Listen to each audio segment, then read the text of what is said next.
السلام علیکم ورحمۃ اللہ وبرکاتہ۔ ان الحمد للہ نحمده ونستعینه ونستغفر ونعوذ باللہ من شرور انفسنا ومن سیئات اعمالنا من يهده اللہ فلا مضل له ومن يضلله فلا هادی له وأشهد أن لا إله إلا الله وحده لا شريك له وأشهد أن محمدا عبده ورسوله أما بعد فإن خير الحديث كتاب الله وخير الهدي هدي محمد صلى الله عليه وسلم وشر الأمور محدثاتها وكل محدثة بدعة وكل بدعة ضلالة وكل ضلالة في النار۔ يا أيها الذين آمنوا اتقوا الله حق تقاته ولا تموتن إلا وأنتم مسلمون۔ يا أيها الناس اتقوا ربكم الذي خلقكم من نفس واحدة وخلق منها زوجها وبث منهما رجالا كثيرا ونساء واتقوا الله الذي تساءلون به والأرحام إن الله كان عليكم رقيبا۔ يا أيها الذين آمنوا اتقوا الله وقولوا قولا سديدا يصلح لكم أعمالكم ويغفر لكم ذنوبكم ومن يطع الله ورسوله فقد فاز فوزا عظيما۔ أما بعد فأعوذ بالله من الشيطان الرجيم بسم الله الرحمن الرحيم۔ وقال ربكم ادعوني استجب لكم ان الذين يستكبرون عن عبادتي سيدخلون جهنم داخرين۔ اعوذ باللہ من الشیطان الرجیم۔ رب اشرح لي صدری ویسر لي امری واحلل عقدۃ من لسانی یفقہوا قولی۔ تمام تعریفیں اس اللہ رب العزت کی ذات بابرکت کے لیے جس اللہ رب العزت نے مجھ کو، آپ کو، بلکہ ساری انسانیت کو پیدا کیا۔ نہ صرف ہم سب کو پیدا ہی کیا ہے بلکہ پیدا کرنے سے پہلے ہی ہماری سب کی روزی کا بھی بندوبست کیا۔ تمام تعریفات، تمجیدات، تسبیحات اس اللہ رب العزت کی ذات بابرکت کے لیے جس کی خوبیوں کی نہ تو ابتدا ہے نہ انتہا، وہ اولاد سے مبرہ ہے، منزہ ہے، پاک ہے۔ لاکھاں کروڑ ہاں ریت کے ذرات سے بڑھ کر، درختوں کے پتوں سے بڑھ کر، سمندر کے پانی کے قطرات سے بڑھ کر، بے شمار بے حد و حساب انگن لا تعداد نبی اکرم جناب محمد صلی اللہ علیہ وسلم پر درود و سلام ہوں۔ اس مختصر حمد و صلات کے بعد میں اپنے رب کی دی ہوئی توفیق کے ساتھ اس جمعۃ المبارک کی خطبہ میں جس موضوع پر بحث کروں گا وہ میرا موضوع ہے دعا کی طاقت، دعا کی پاور کیا ہے۔ انشاءاللہ تعالی یہ آپ کو بتانے کی اللہ رب العزت کی توفیق سے پوری کوشش کروں گا۔ اور چھوٹے نو اٹھا کے گیا اور اتنے آن کے با تسی سونا ہے جی، اتنے آ جاؤ، چھوٹو اٹھو بیٹا، جمعے دے دا با اٹھو اٹھو، تین جنے اتنے آ جاؤ، تسی بھی اگے آؤ یار۔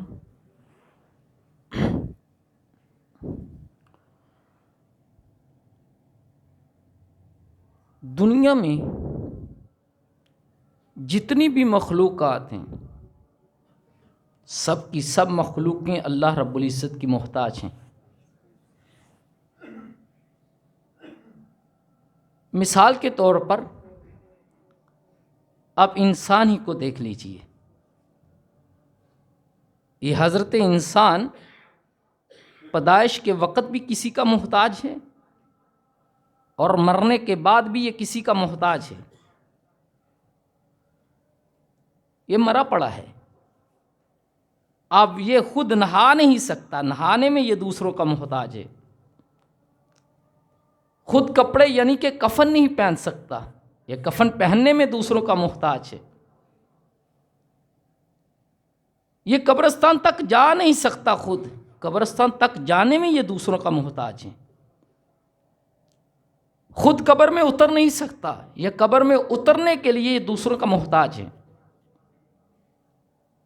لہذا انسان پیدائش کے وقت بھی کسی دوسرے کا محتاج ہے اور مرنے کے بعد بھی یہ کسی نہ کسی کا محتاج ہے.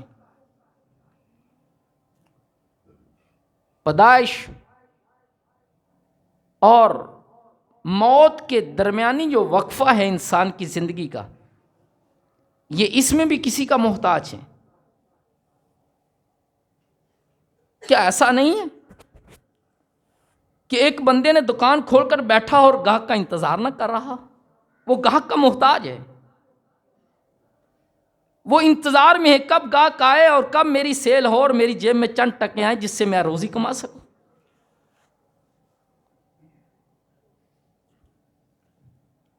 تو لہذا معلوم ہوا کہ ہر انسان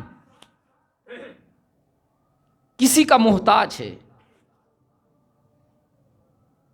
اور دنیا کی تمام مخلوقات بھی کسی نہ کسی کی محتاج ہیں. عام انسان کو تو چھوڑو، اولیاء اللہ بھی اللہ رب العزت کے محتاج ہیں. اللہ فرماتے ہیں، سورۃ فاطر ہے، قرآن کی 35 نمبر کی سورت ہے، اس کے آیت نمبر 15 میں فرمایا، یا ایھا الناس انتم الفقراء الی اللہ واللہ هو الغنی الحمید. اے دنیا کے لوگوں، اے دنیا کے انسانوں، تم سب کے سب محتاج ہو. اب ایک سوال پیدا ہوتا ہے کہ جب سب کے سب محتاج ہیں تو پھر مانگا جائے تو کس سے مانگا جائے؟ جولی پھیلائی جائے تو کس کے سامنے پھیلائی جائے؟ اپنے غموں کا دکھڑا رویا جائے تو کس کے سامنے رویا جائے؟ اپنی مشکلوں کا حل تلاش کیا جائے تو کس سے تلاش کیا جائے؟ حاجت روائی کے لیے طلب کیا جائے تو کس کو طلب کیا جائے؟ اپنے غموں میں کسی کو پکارا جائے تو کس کو پکارا جائے؟ اور اپنے آنسو بہائے جائیں تو کس کے سامنے بہائے جائیں؟ اپنے گنہگار جبیں کو جھکایا جائے تو کس کے سامنے جھکایا جائے؟ جب سب ہر کوئی کسی نہ کسی کا محتاج ہے.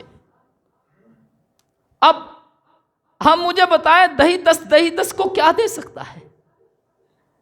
جس کا خود کا ہاتھ خالی ہے وہ کسی دوسرے کا ہاتھ کیسے بھر سکتا ہے؟ جس کی خود کی گود خالی ہے وہ کسی دوسرے کی گود کیسے بھر سکتا ہے؟ جو خود بھوکا ہے وہ کسی کو کیسے کھانا کھلا سکتا ہے؟ جو خود پیاسا ہے وہ کسی دوسرے کی پیاس کیسے بجھا سکتا ہے؟ جو خود محتاج ہے وہ دوسرے کی محتاجی کیسے دور کر سکتا ہے؟ اور جو خود مشکل میں پھنسا ہوا ہے وہ دوسرے کی مشکل کشائی کیسے کر سکتا ہے؟ جو خود کو حاجت روائی کی طلب ہے وہ دوسرے کی حاجت روائی کیسے کر سکتا ہے؟ تو پکارا جائے تو ایسے کو پکارا جائے جو کسی کا محتاج نہیں، جو الغنی ہے. اللہ، جس کو قرآن نے الغنی کہا ہے، جو کسی کا محتاج نہیں، سب اسی کے محتاج. یا ایھا الناس انتم الفقراء الی اللہ. اے دنیا کے انسانوں، تم سب کے سب اللہ کے محتاج ہو. وہ غنی ہے، تم محتاج ہو. وہ دینے والا ہے، تم لینے والے ہو. اور وہ منگتوں کی جولی بننے والا ہے اور ہم منگتے ہیں. وہ بادشاہ ہے اور ہم فقیر ہیں. تو لہذا جب بھی دامن پھیلایا جائے گا تو رب کے سامنے، مانگا جائے گا تو اس سے جو کسی کا محتاج نہیں ہے۔ یہی وجہ ہے کہ اللہ رب العزت فرماتے ہیں اپنے قرآن میں، سورۃ المومن ہے، قرآن کی 40 نمبر کی سورت ہے، اس کی آیت نمبر 60 میں، وَقَالَ رَبُّكُمُ ادْعُونِي أَسْتَجِبْ لَكُمْ إِنَّ الَّذِينَ يَسْتَكْبِرُونَ عَنْ عِبَادَتِي سَيَدْخُلُونَ جَهَنَّمَ دَاخِرِينَ۔ اور کہا تمہارے رب نے تم سے، اور کہا تمہارے رب نے تم سے کہ تم مجھی کو پکارو، تم مجھی کے سامنے اپنا دامن پھیلاؤ۔ تمہیں کوئی غم ہے، تمہیں کوئی دکھ ہے، ان غموں اور دکھوں کی شکایت کرنی ہے تو مجھی سے کرو۔ اللہ کہتا ہے میں تمہاری دعاؤں کو قبول کروں گا۔ آگے فرمایا ان الذین یستکبرون عن عبادتی سیدخلون جہنم داخرین، اور وہ لوگ جنہوں نے اللہ رب العزت کی عبادت سے تکبر کیا، اللہ کہتے ہیں عنقریب ہم ان کو ذلیل و رسوا کر کے جہنم میں پھینک دیں گے۔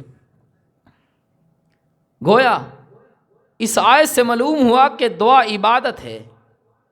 کیوں؟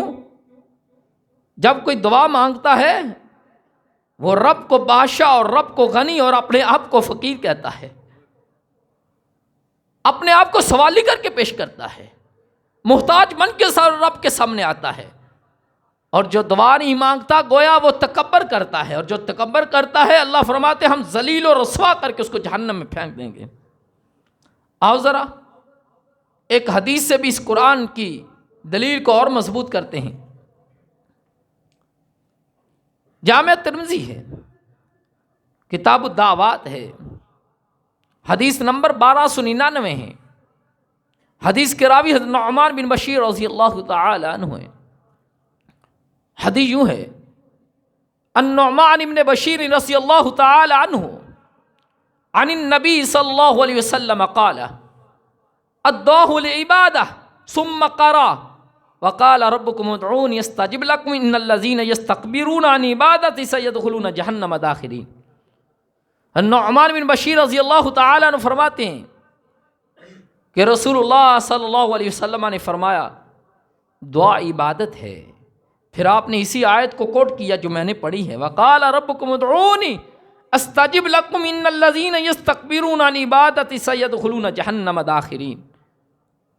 تو گویا جب دعا عبادت ہے تو عبادت کس کے لیے ہے؟ صرف کے لیے اللہ کے لیے۔ دعا مانگی جائے گی تو اللہ سے، گڑ گڑایا جائے گا تو رب کے سامنے، دامن کو پھیلایا جائے گا تو اللہ کے سامنے، دکھوں کو غموں کی شکایت کی جائے گی تو رب کے سامنے، اور جب بھی مدد طلب کی جائے گی تو اللہ سے کی جائے گی۔ بیٹوں کے متعلق سوال کیا جائے گا تو رب سے، بیٹیوں کے متعلق مانگا جائے گا تو اللہ سے، رزق سوال ہے تو تب بھی اللہ سے۔ اللہ کے سوا کسی اور کو بندہ پکار سکتا نہیں، یہ ہے کیونکہ دعا عبادت ہے۔ یہی وجہ ہے کہ اللہ رب العزت اس دنیا میں جتنے بھی انبیاء اکرام مبعوث فرمائے ہیں، انہوں نے جب بھی مدد طلب کی تو صرف اور صرف اللہ سے کی۔ اللہ کے سوا انہوں نے کسی سے مدد طلب نہیں کی۔ جو اللہ کے سب سے زیادہ برگزیدہ بندے ہیں اس کائنات کے اندر، جو اللہ کے سب سے زیادہ مقرب بندے ہیں، جو اللہ کے سب سے زیادہ چنے ہوئے بندے ہیں، انبیاء اکرام، انہوں نے جب بھی سوال کیا تو اللہ سے کیا، جب بھی مدد مانگی تو اللہ سے مانگی، جب بھی گڑ گڑائے تو رب کے سامنے گڑ گڑائے۔ اس آیت کی تشریح میں ایک مفسر لکھتے ہیں کہ تم شروعات کرو، اس کام کی تکمیل تک اللہ پہنچائے گا، تم شروعات صرف کرو، دعا مانگو۔ جب دعا سے کام کو شروع کرو گے تو اس کام کو اخیر تک میرا رب لے کے جائے گا۔ اللہ اکبر۔ اب دیکھ لیں حضرت موسیٰ علیہ السلام ہی کو بہت اللہ کے لاڈلے نبی ہیں، رسول ہیں اللہ کے۔ قرآن میں آپ کو معلوم ہونا چاہیے، قرآن میں سب سے زیادہ تذکرہ حضرت موسیٰ علیہ السلام کا، 136 مرتبہ موسیٰ علیہ السلام کا نام آیا، قرآن میں ذکر آیا ہے، اور 33 سورتوں کے اندر آیا ہے۔ بہت لاڈلے رسول ہیں اللہ کے. اللہ اکبر. موسیٰ علیہ السلام. ہوا کیا؟ بنی اسرائیل کا ایک شخص تھا، وہ آل فرعون کے یعنی کہ فرعون کی نسل سے یا فرعون کی قوم سے ایک شخص تھا. دونوں آپس میں لڑ پڑے. ایک خپتی تھا، ایک بنی اسرائیلی تھا. موسیٰ علیہ السلام کا گزر ہوا تو اس نے مدد کے لیے پکارا. موسیٰ علیہ السلام آئے. موسیٰ علیہ السلام نے خپتی کو مکہ مارا، خپتی مر گیا. اب جب فرعون اور آل فرعون کو اطلاع ملی کہ موسیٰ علیہ السلام نے ہماری قوم سے ایک بندے کو قتل کر دیا ہے، تو اب فرعون کے دربار میں فرعون اور آل فرعون مل کر کے موسیٰ علیہ السلام کی مرڈر کی پلاننگ کرتے ہیں.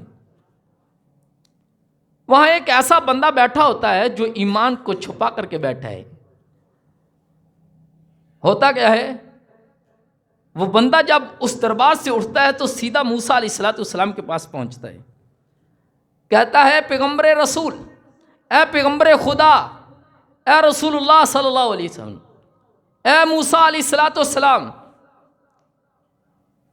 فرعون اور آل فرعون نے آپ کے لیے قتل کا پلان کر لیا ہے، آپ مصر کو چھوڑ کر کے کہیں اور چلے جائیں. موسیٰ علیہ السلام نے مصر کو چھوڑا اور مدین کی طرف نکل پڑے. شہر مدین سے باہر ایک کنواں تھا، وہاں آ کر کے ٹھہر گئے. آپ کیا دیکھتے ہیں کہ اس کنویں سے لوگ پانی نکالتے ہیں اور اپنی بکریوں کو پلا رہے ہیں. وہاں دو لڑکیاں بھی ہیں جو با حیا ہیں، با کردار ہیں، جو شرم و حیا کی پیکر ہیں. وہ ایک سائڈ پہ دونوں کھڑی ہیں، ان کی بھی بکری ہیں، لیکن ان کی بکریاں صاف پانی نہیں بلکہ کیچڑ کو چاٹ رہی ہیں. موسیٰ علیہ السلام آگے بڑھے، کنویں سے پانی نکالا اور ان کی بکریوں کو پلایا. پھر ایک درخت کے نیچے آ جاتے ہیں تو کہتے کیا ہیں؟ سورۃ قصص سے قرآن کی 28 نمبر کی صورت ہے، اس کے آیت نمبر 24 میں کہا ربی انی لما انزلت الی من خیر فقیر. یہ دعا کی، بکریوں کو پانی پلایا، درخت کے نیچے آئے، وہ دونوں اپنی بکریوں کو لے کے چلی گئی. اب آپ کو کئی دنوں کی بھوک اور پیاس ہے، آپ کیا کرتے ہیں؟ دعا مانگتے ہیں ربی انی لما انزلت الی من خیر فقیر. اے میرے رب، جو تیری طرف سے مجھ پر خیر نازل ہو میں اس کا فقیر ہوں، مانگتا ہوں. ایک مفسر نے لکھا ہے کہ اس آیت میں یعنی کہ دعائے موسیٰ میں علیہ السلام میں ایک طریقے کا اسم اعظم ہے. اللہ اکبر. کیسے؟ اگر آپ چاہتے ہیں آپ کی دعا قبول ہو، اگر آپ چاہتے ہیں آپ کی دعا رد نہ ہو، تو پھر اس طریقے سے دعا مانگ. کیسے؟ دعا میں جتنی زیادہ عاجزی ہوگی، انکساری ہوگی، جتنا زیادہ حقیر پن پایا جائے گا، اللہ رب العزت دعا کو اتنی ہی زیادہ درجات دیں گے اور اتنی جلدی اس دعا کو قبول فرمائیں گے. آپ کیا کہہ رہے ہیں؟ کہ اللہ میں فقیر ہوں، فقیر. جب ہم بھی مانگے اللہ میں تیرے در کا فقیر، مانگتا سوالی. جتنی زیادہ عاجزی انکساری اللہ کے سامنے اختیار کریں گے، اللہ رب العزت دعا کو اتنی جلدی قبول فرمائے گا. موسیٰ علیہ السلام نے جب دعا کی، اس دعا کے اندر اتنی عاجزی تھی. ایک نقطہ یہاں معلوم ہوا کہ جو بھی خیر اترتا ہے وہ اللہ کی طرف سے اترتا ہے. تو جب بھی مانگنا ہے تو اللہ سے مانگنا ہے، کیونکہ خیر اللہ کی طرف سے ہے. موسیٰ علیہ السلام نے جب دعا کی کہ اللہ میں تیرا فقیر ہوں، اس چیز کے متعلق جو تجھ مجھ پر خیر نازل کرنے والا ہے میں اس کا فقیر ہوں، تو اللہ رب العزت نے روٹی ہی نہیں روٹی پکانے والی بھی دے دی. اللہ اکبر. یہ دعا کی طاقت تھی. مانگا کھانا، اللہ نے کہا کھانا ہی نہیں، ایک وقت کا نہیں بلکہ جب تک موسیٰ علیہ السلام تو حیات رہے گا تجھے پکا کے دیتی رہے گی. اللہ اکبر. یہ دعا کی پاور تھی. آپ یونس علیہ السلام ہی کو دیکھ لیں. قوم کو کہا کہ 3 دن بعد تم پر عذاب آ جائے گا، اور اللہ کے اذن کے بغیر ہی قوم کو بستی کو چھوڑا. یہ بابل کا ایک شہر نینوا، یونس علیہ السلام وہاں کے نبی تھے. تو لہٰذا یونس علیہ السلام نے اپنی قوم کو عذاب کی بشارت دی کہ 3 دن بعد آپ پر عذاب نازل ہوگا، لیکن اللہ نے ابھی حکم نہیں دیا تھا کہ اس بستی کو چھوڑ دو۔ یونس علیہ السلام بغیر اذن الہی اس بستی کو چھوڑ دیتے ہیں۔ جب کشتی میں سوار ہوتے ہیں تو کشتی بھور کے اندر پھنس جاتی ہے، کرا ڈالی جاتی ہے، کرا میں یونس علیہ السلام کا نام نکلتا ہے۔ جو کشتی والے ہوتے ہیں وہ کہتے ہیں شکل سے تو یہ شریف اچھا انسان دکھتا ہے، پھر دوبارہ کرا ڈالو۔ قصہ مختصر، 3 دفعہ کرا، 3 دفعہ یونس علیہ السلام کا نام۔ اب آپ پوچھے بغیر ہی خود ہی سمندر کے اندر چھلانگ لگا دیتے ہیں۔ اللہ ایک مچھلی کو حکم دیتا ہے اس کو اپنے پیٹ میں لے لے۔ اللہ اکبر۔ اب آپ دیکھ رہے ہیں کہ یونس علیہ السلام کتنی بڑی مصیبت میں پھنس گئے ہیں، تو آپ نے بھی اس اتنی بڑی مصیبت میں پکارا تو صرف اور صرف اللہ کو پکارا۔ اتنی بڑی مصیبت میں مدد چاہی تو صرف اللہ سے چاہی۔ تو ہمیں کیا معلوم ہوا؟ اگر ہمیں بھی مصیبت آ پہنچے، کوئی دکھ آ پہنچے، کوئی بیماری آ پہنچے، یا ہمیں کسی چیز کی ضرورت ہے اور ہم اللہ سے طلب کرنا چاہتے ہیں، وہ صرف اور صرف اللہ سے لیں گے۔ مدد مانگے تو صرف اور صرف اللہ سے، کہیں دور جانے کی ضرورت نہیں ہے۔ لوگ ننگے پاؤں امام بری جاتے ہیں اور دعا کرنے کے لیے، کوئی اجمیر شریف جا رہا ہے۔ اللہ کہتا ہے تجھے دور جانے کی ضرورت نہیں ہے۔ کیوں؟ اللہ فرماتے ہیں سورۃ البقرہ قرآن کی 2 نمبر کی صورت ہے، اس کی آیت نمبر 187 میں فرمایا وَإِذَا سَأَلَكَ عِبَادِي عَنِّي فَإِنِّي قَرِيبٌ أُجِيبُ دَعْوَةَ الدَّاعِ إِذَا دَعَانِ فَلْيَسْتَجِيبُوا لِي وَلْيُؤْمِنُوا بِي لَعَلَّهُمْ يَرْشُدُونَ۔ یہ میرے بندے آپ سے سوال کرتے ہیں میرے متعلق، تو میں تو ان کے قریب ہوں۔ اب آپ کو ڈاؤٹ نہ رہے کہ قریب کتنا ہے، اللہ نے اس ڈاؤٹ کو دور کیا ہے، شک کو دور کیا ہے۔ سورۃ قاف ہے، قرآن کی 50 نمبر کی صورت ہے، اللہ رب العزت فرماتے ہیں وَنَحْنُ إِلَيْهِ مِنْ حَبْلِ الْوَرِيدِ۔ اللہ اکبر۔ بندے میں تو تیری شارک سے بھی زیادہ قریب ہوں، شارک سے بھی زیادہ قریب ہوں۔ جب رب اتنا قریب ہے تو پھر کہیں دور جانے کی ضرورت، پیدل چل کے اجمیر شریف پہنچنے کی ضرورت، یا کسی درگاہ پر جا کر کے دعا مانگنے کی ضرورت نہیں۔ جب اللہ کہتا ہے میں تیری شارک سے بھی زیادہ قریب ہوں۔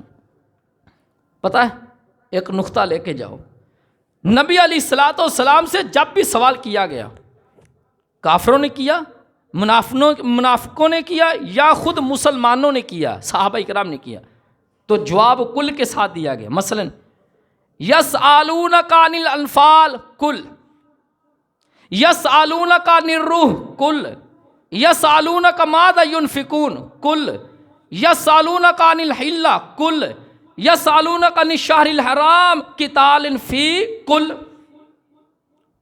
یسألونک عن ذی القرنین کل۔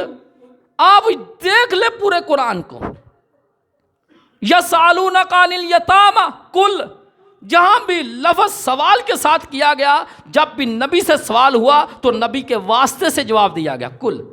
لیکن جب دوا کے متعلق سوال ہوا کہ ہم اللہ کو پکارے، اونچی پکارے، آستہ پکارے، نبی سے پوچھا گیا تو اللہ نے کل کا واسطہ ہی ختم کر کے ڈائریکٹ کہا کہ میں اپنے بندوں کے قریب ہوں۔ اللہ اکبر۔ کیوں؟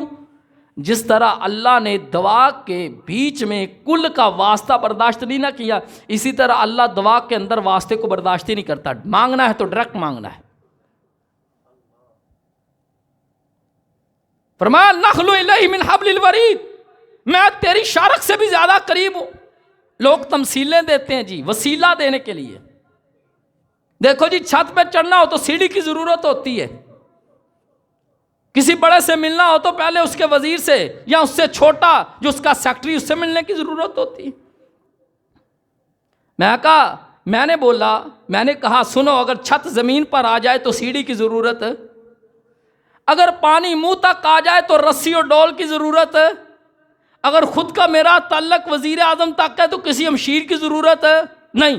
جب اللہ کہتا ہے نحن الیہ من حبل الورید، بندے میں تیرے اتنا قریب ہوں کہ شارک سے بھی زیادہ قریب ہوں، تو پھر کسی واسطے کی ضرورت رہتی نہیں۔ یہ پتہ وسیلہ آیا کہاں سے؟ یہ وسیلہ آیا ہے عقیدہ، یہ وسیلے کا عقیدہ ہے مصلوبیت سے آیا ہے۔ مصلوبیت سمجھتے ہیں عیسائیوں کا عقیدہ ہے کہ جو اللہ رب العزت ان کے پیچھے ایک مفروضہ تھا. کہتے جب آدم علیہ السلام نے اللہ رب العزت نے آدم اور اماں حوا کو جنت میں رکھا اور کہا جو دل کرتا ہے وہ کھاؤ اور پیو، صرف اس درخت کے قریب نہیں جانا ہے. شیطان نے اماں حوا کو پھسلایا، اماں حوا نے آدم علیہ السلام کو. تو اماں حوا کے کہنے سے آدم علیہ السلام نے پھل کھایا تو دونوں گناہ گار ہوئے. اب جب ہر عورت اور ہر انسان کی اصل اماں حوا ہے تو ہر انسان گنہگار ہوا. سارے انسان گنہگار تھے.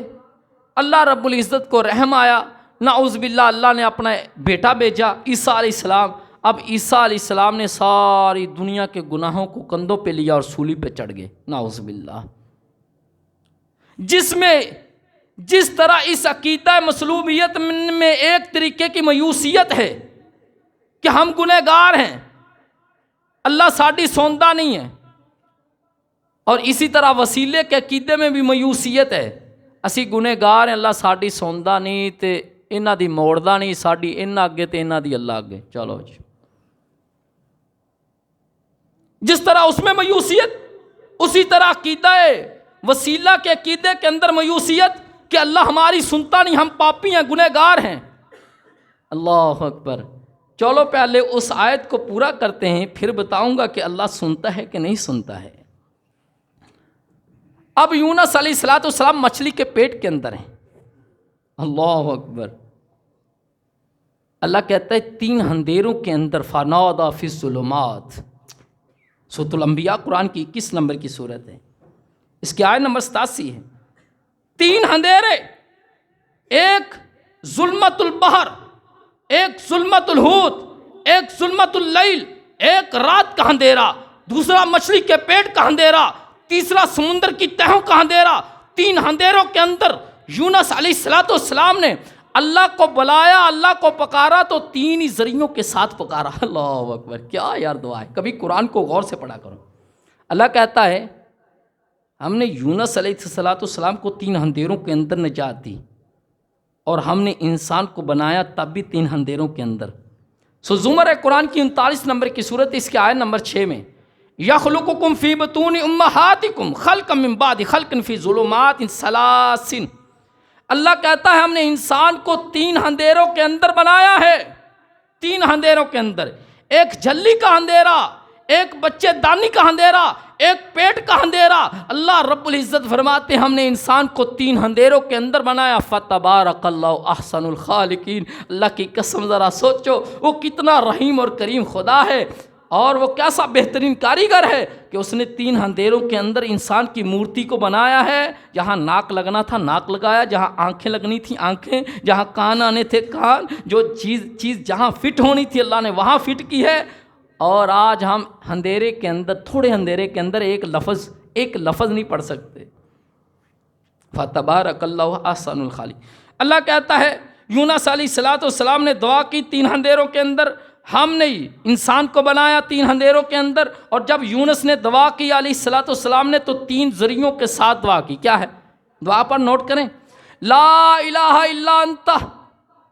پہلا ذریعہ اللہ کی توحید کا اعتراف کیا، لا الہ الا انت سبحانک. دوسرا اللہ کی تسبیح، اللہ کی تقدیس بیان کی، اللہ کی تسبیح کا اعتراف کیا. تیسرا فرمایا لا الہ الا انت سبحانک انی کنت من الظالمین. تیسرا اپنے گناہوں کا اعتراف کیا. اللہ اکبر. 3 اندھیروں کے اندر دعا کی یونس علیہ السلام نے تو 3 ذریعوں کے ذریعے. کون سا ایک پہلا ذریعہ؟ کہا اللہ تیرے سوا کوئی معبود نہیں، اگر تم مجھے چھٹکارا دے سکتا ہے غم سے تو صرف تیری ہستی ہے. تیرے سوا کوئی عبادت کے لائق نہیں، تیرے سوا کوئی تسبیح کے لائق نہیں. آگے کہا اللہ تو پاک ہے، تو رحیم ہے، تیری تسبیح بیان کرتا ہوں، تیری تقدیس بیان کرتا ہوں. پھر کہا اللہ گنہگار ہوں تو میں ہوں. اپنے گناہوں کا اعتراف کیا تو اللہ رب العزت نے یونس علیہ السلام کو غم سے نجات دے دی. تو لہٰذا ہمیں بھی جب دعا کرنی ہے نا تو اس طریقے سے دعا کرنی ہے. 3 چیزوں کو سامنے رکھ لو. سب سے پہلے اللہ کی توحید کا تذکرہ کرو، اللہ کی توحید کے گیت گاؤ. اس کے بعد اللہ کی تسبیح بیان کرو. پھر اپنے گناہوں کا اعتراف کرو. رب کعبہ کی قسم تمہاری دعا کو بھی رد نہیں ہوگی. آؤ ذرا حدیث سے بھی اس بات کو اور طاقتور بناتے ہیں. جامع ترمذی ہے، کتاب الدعوات حدیث نمبر 1431 ہے. حدیث کے راوی حضرت سعد رضی اللہ تعالی عنہ. حدیث یوں ہے، ان سعد رضی اللہ تعالی عنہ قال قال رسول اللہ صلی اللہ علیہ وسلم دعوت الذنون اذ دعوا فی بطن الحوت لا الہ الا انت سبحانک انی کنت من الظالمین فإنه لم يدعو بها رجل مسلم فی شیء قط الا استجاب اللہ لہ. فرمایا نبی علیہ الصلوۃ والسلام نے کہ جو بندہ بھی لا الہ الا انت سبحانک انی کنت من الظالمین کے ساتھ اللہ سے دعا کرے گا، اللہ اس کی دعا کبھی رد ہی نہیں کرے گا. اللہ اکبر. تو لہٰذا جب بھی دعا کرنی ان 3 طریقوں کو اپنے سامنے رکھ کر کے اللہ سے دعا کرنی. اللہ کبھی بھی اس دعا کو رد کرنے والا. آج ہماری دعائیں کیوں نہیں قبول ہو رہی؟ ہر مسجد میں دعا ہوتی ہے، ہر نماز کے بعد دعا ہوتی ہے، ہر جگہ دعا ہوتی ہے، ہر شخص دعا کرنے والا ہے، کبھی نہ کبھی تو ہاتھ اٹھاتا ہوگا. دعائیں قبول کیوں نہیں ہو رہی؟ اس کی وجہ یہ ہے جو اللہ سے مانگ رہے ہیں اس کا علم ہی نہیں، اس پر دھیان ہی نہیں. رٹی رٹائی دعائیں ہیں جو باپوں نے، بزرگوں نے، یا ہمارے جو پیچھے تھے ربنا ظلمنا انفسنا، جو نبی علیہ الصلوۃ والسلام یا ہمارے بڑوں نے ہمیں سکھلائی تھی، وہی دعائیں چلتی آ رہی، اس پر دھیان نہیں ہے. پتہ ہے اسم اعظم، آج لوگ کہتے ہیں جی اسم اعظم فلاں دعا اسم اعظم ہے، فلاں اسم اعظم ہے. سن لو، ہم اسم اعظم کوئی ایسا لفظ سمجھتے ہیں کہ جیسے علی بابا کو وہ لفظ مل گئے تھے کہ کھل جا سم سم، تو وہ دروازہ کھل جاتا تھا اور وہ خزانہ اٹھا لیتا تھا. شاید کوئی ایسے ہے اسم اعظم وہ مل جائے تو ہم دعا کریں ہمیں ہر چیز مل جائے. ارے بھائی اسم اعظم پتہ کیا ہے؟ جب انسان کو درد پہنچے، تکلیف پہنچے، اس کو حاجت ہے اور دل میں انبار بنتا ہے، وہ ابار جب زبان پر دوا کی صورت میں تبدیل ہوتا ہے، اللہ کی قسم یہ اسم اعظم ہے، اللہ کے عرش کو ہلا کر کے رکھ دیتی ہیں. اپنی زبان میں بولو اللہ سے. اوے اردو پنجابی چ کہہ دیو اللہ نو، اللہ دی قسم اللہ رب العزت نو عربی لازمی نہیں، اللہ نو کلی عربی آندی. اللہ رب العزت نے کائنات دے اندر ساریاں زباناں پیدا کیتیاں، تسی اپنی زبان چ پکارو. عربی دیاں رٹیاں رٹائیاں دعاواں وہ منہ چو کئی جا رہے ہیں، دماغ اندے اتنے دھیان ہی نہیں دے رہا، دل اندے اتنے لگا ہی نہیں. تو جدو دل ہی گواہی نہیں دے رہا تو دعا کی قبول ہوئے گی؟ پتہ کی ہے ساڈا حال ہوئے ماں 100 روپیہ دے تو نال دے دے آٹا چھاننی والی چھاننی کہ پوت اندے چ دودھ لایا تو دودھ گھر آ جائے گا. اللہ دی قسم کدی بھی لے کے نہیں آ سا. ساڈیاں دعاواں ہیں جی نہیں، ہاتھ چکی دیا وہ پتہ ہی نہیں، وہ ساریاں تھلے ہی وگ جاندیاں. کیوں؟ سانوں منگنا ہی نہیں آتا. اسی جو کہہ رہے ہیں ساڈا اندے اتنے دھیان ہی کوئی نہیں کہ اللہ نو کہہ کی رہے. جب بھی دعا کرنی ہے ان 3 طریقوں کو، ان 3 اسلوب کو سامنے رکھ لو. اللہ اکبر. اب دیکھیں دعا کی طاقت جانی ہے کیا ہے، دعا کی پاور کیا ہے. آدمی بوڑھا ہو گیا ہے اور عورت اس کی بانجھ ہے، بچہ ہو نہیں سکتا، فیکٹری بند ہوگی. بالکل بوڑھا، بیوی اس کی بانجھ، بچہ پیدا ہونے کے چانس ہی نہیں ہے. آؤ ذرا قرآن کی آیات پڑھتے ہیں. سورۃ العمران ہے، قرآن کی 3 نمبر کی سورت ہے اور اس کی آیت نمبر 38 ہے. حضرت مریم علیہ السلام کی کفالت حضرت زکریا علیہ السلام کے ذمہ آتی ہیں. کلما داخل علیہا زکریا المحراب وجد عندها رزقا قال یا مریم ان لک ھذا قالت هو من عند اللہ ان اللہ یرزق من یشاء بغیر حساب. ہنالک دعا زکریا ربہ قال رب ھب لی من لدنک ذریۃ طیبۃ انک سمیع الدعاء. زکریا علیہ السلام محراب میں داخل ہوئے، کمرے میں جب داخل ہوئے تو دیکھا مریم علیہ السلام کے پاس بے موسم پھل ہیں. وہ پھل ہیں جن کا وہاں موسم ہی نہیں، جو ارد گرد مل ہی نہیں سکتے. تو زکریا علیہ السلام نے پوچھا اے مریم یہ پھل کہاں سے لیے ہیں؟ یہاں سے ایک نقطہ معلوم ہوا، اگر آپ کی بچی کے ہاتھ میں موبائل ہے اور آپ نے لے کر نہیں دیا تو آپ اس سے پوچھیں یہ کہاں سے آیا ہے. اگر آپ کے بچے کے ہاتھ میں وہ چیز ہے جو آپ نے نہیں لے کے دی تو اس سے پوچھو یہ کہاں سے آئی ہے. بہن ہے، بیٹی ہے، کوئی ایسی چیز ہے جو آپ نے لے کے نہیں دی اور اس کے پاس موجود ہے تو اس سے سوال کرو. اس سے یہ معلوم ہوتا ہے. زکریا علیہ السلام نے کہا میں نے لا کے نہیں دیے، تیرے پاس کہاں سے آ گئے؟